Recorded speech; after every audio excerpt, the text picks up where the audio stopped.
સંબંધ મોટા નથી હોતા, સંબંધ સાચવવાવાળા મોટા હોય છે. ખોવાઈ જવું પડે છે પારકાને પોતાના કરવામાં, બાકી ઓળખાણ તો બધાની બધે જ હોય છે. લાગણીઓ આપણી, સંબંધ આપણો, નિભાવો ત્યારે ખબર પડે કે કોણ આપણું. સાવ સાચી વાત ને.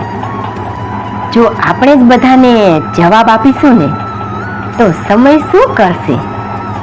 થોડો સમય ચૂપ રહો, સમય બધાને જવાબ આપશે. સાચું ને? સંબંધો બગાડવું એક કારણ એ પણ છે કે લોકો સમજે છે ઓછું અને સમજાવે છે વધારે. સાવ સાચી વાત ને. વખત આવે કામ આવે એવા સંબંધો રાખવા, ખાલી વાતો કરે ને એવા નહીં રાખવા. માણસની સૌથી મોટી બે જ બીમારી છે, એક અહમ અને બીજું વહેમ. અહમ એને છોડવો નથી અને વહેમમાંથી બહાર નીકળવું નથી, અને પછી કહેતા ફરે કોઈ મને સમજતું જ નથી. માણસના મર્યા પછી સભા ભરાય છે શોકની, અને એમાં વાતું થાય છે કોકની. સાવ સાચી વાત છે ને? કોમેન્ટમાં જરૂર કહેજો. જિંદગી તો જલસાથી જીવવાની દોસ્તો.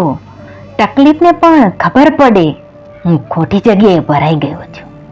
સાવ સાચી વાત છે ને? કોઈની નજરમાં તમે સારા છો તો કોઈની નજરમાં તમે ખરાબ છો. હકીકત એ છે કે જેવી જેની જરૂરિયાત છે તેમને માટે તમે એવા છો. સાચી વાત ને? ભરોસો કરતા આવડવું જોઈએ બિરાદર, શક તો આખી દુનિયા કરે છે. સાવ સાચી વાત ને? જીવનમાં સંપત્તિ ઓછી મળશે ને તો ચાલશે, પણ સંબંધ એવા મેળવો કે કોઈ એની કિંમત પણ ન કરી શકે. આ સમજજો, બાકી સાચી વાત છે ને? જે લાગણીથી બંધાયેલા હોય ને એ જ પાછા ફરે સાહેબ, પછી એ પક્ષી હોય કે માણસ.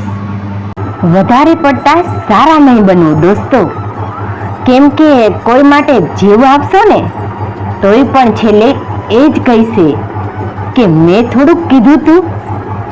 સાચો ને?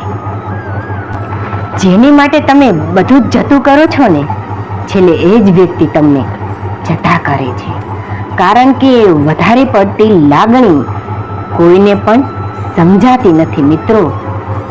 સાવ સાચી વાત ને?